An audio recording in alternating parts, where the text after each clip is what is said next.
Shaun, how are you, brother? All right, sweet. I'm doing well, man. Having a good day. Dude, you got a great setup back there. That looks tremendous.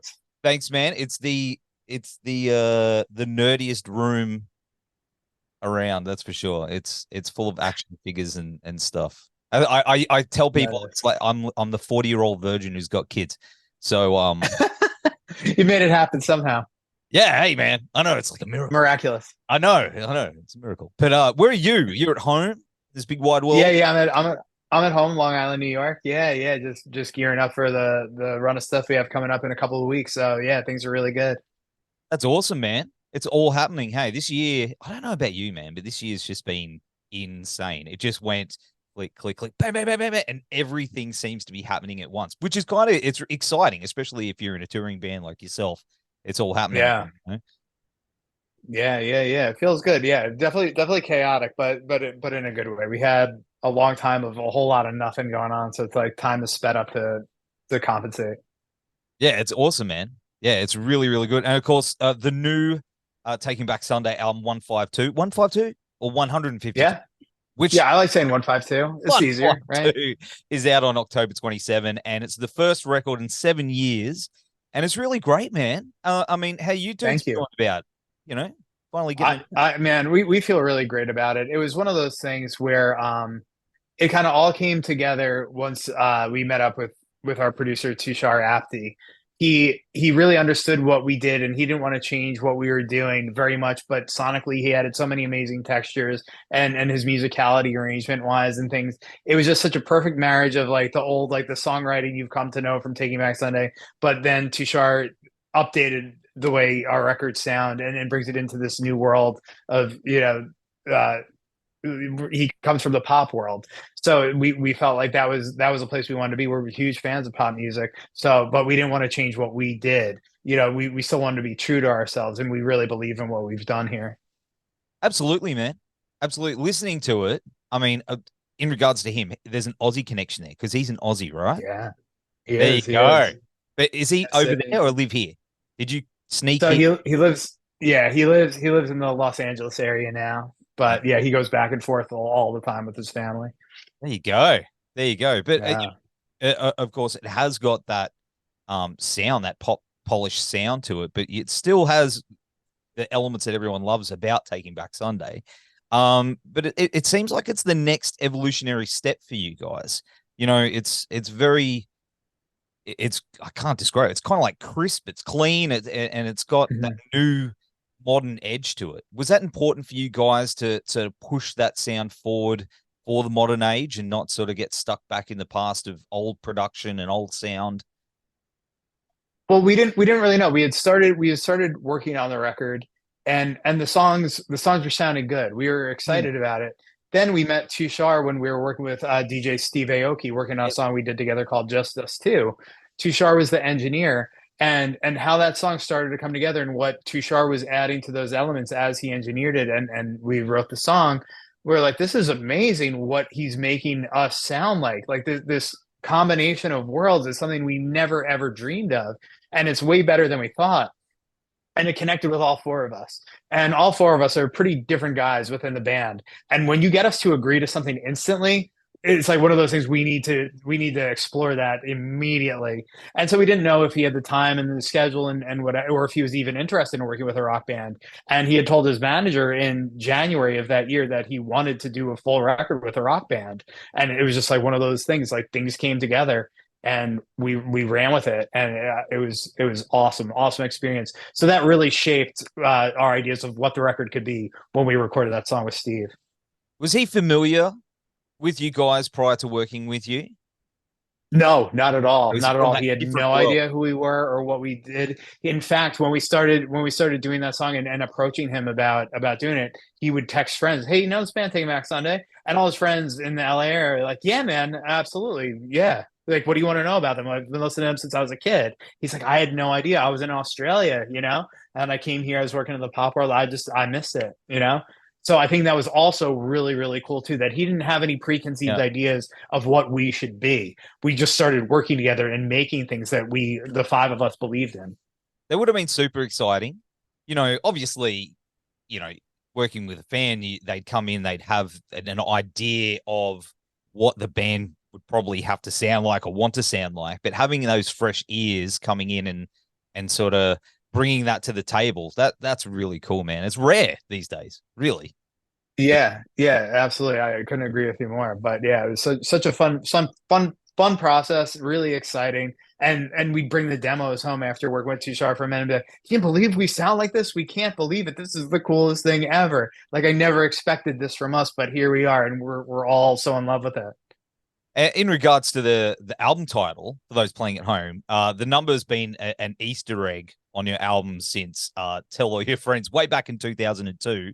From my understanding, this album, it's like a callback to those humble beginnings. And it was like a meeting point or something like that. Is that right? The number is like it was a highway exit in North Carolina where Adam would meet up with his friends. They'd travel from different parts of the state, and then they say meet at exit 152, and then we'll go to the show together. So he started adding that, missing his friends and stuff. He left North Carolina. It's like, the 2-hour flight up north to New York. So he hadn't seen them in a while and stuff. So he just started throwing that in. And I really didn't understand it at the time. And then when it came time to title the record, it's like everything was looking like it was heading that way. Like we have to name this record this. Like I don't know why, but we're all feeling it. And he was the one that was a little bit hesitant.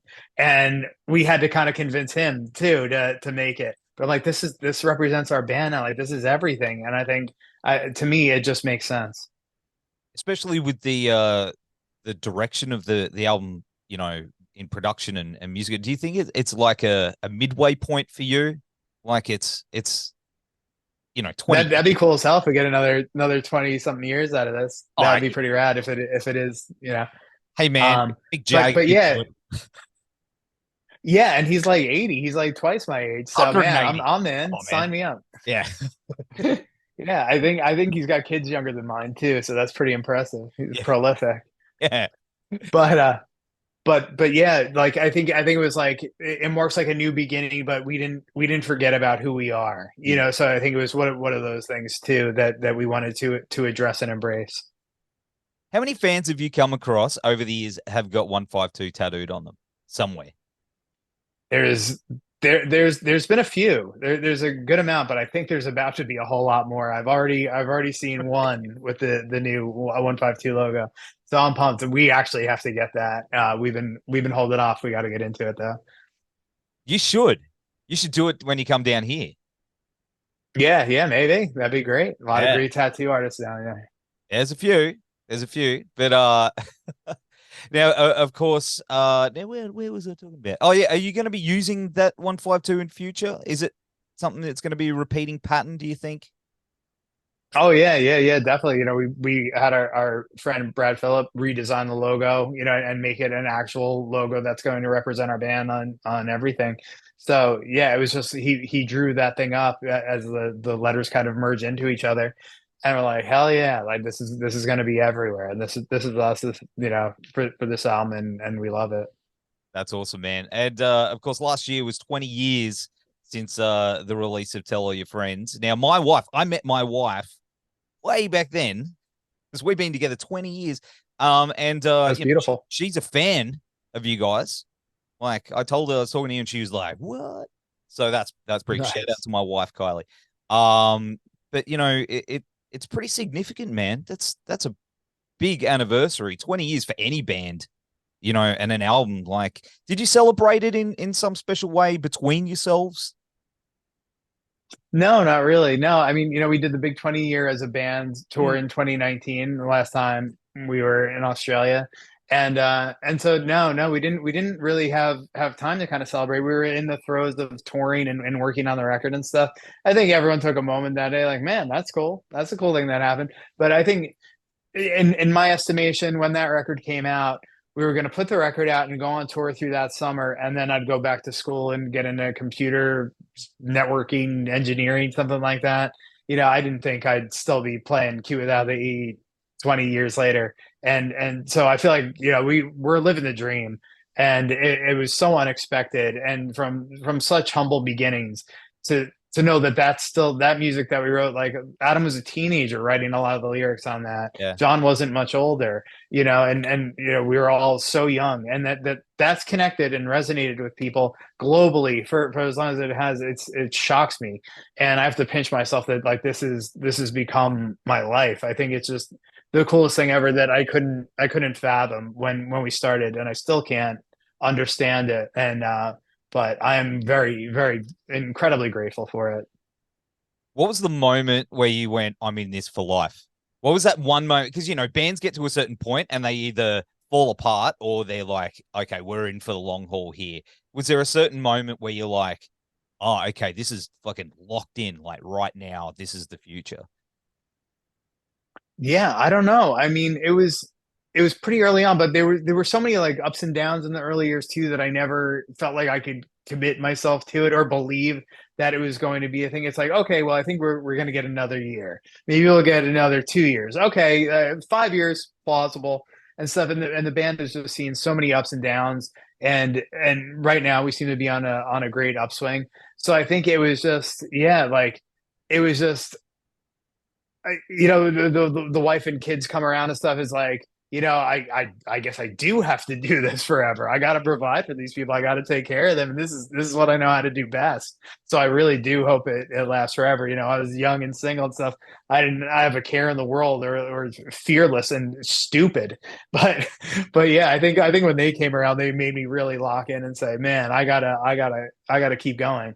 But yeah, like we don't want to do anything else. We don't know how to do anything else, and we love doing it and getting to create and grow together as artists and songwriters and musicians and stuff. Like, it's really, really an amazing thing.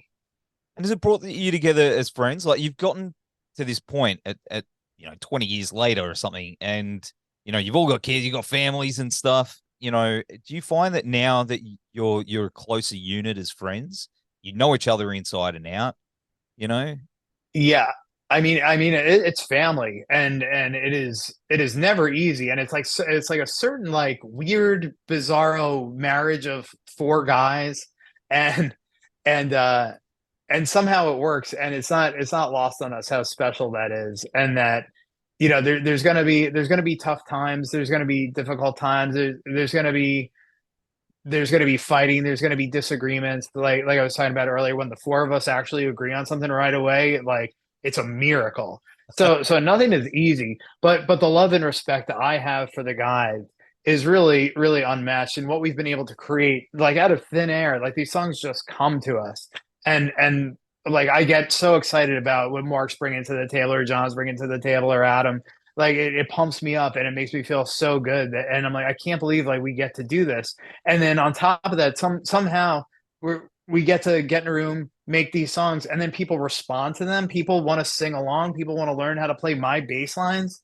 Like, That this is is cool. this is so bizarre and so amazing. And the only way I can do it is with these guys. Like, I don't know that I could be successful in any other way, um, outside of having these guys. So it's a really complicated and really wonderful family, and a certain bond that, you know, I think, is just between the four of us. So it's never lost on me how special that is.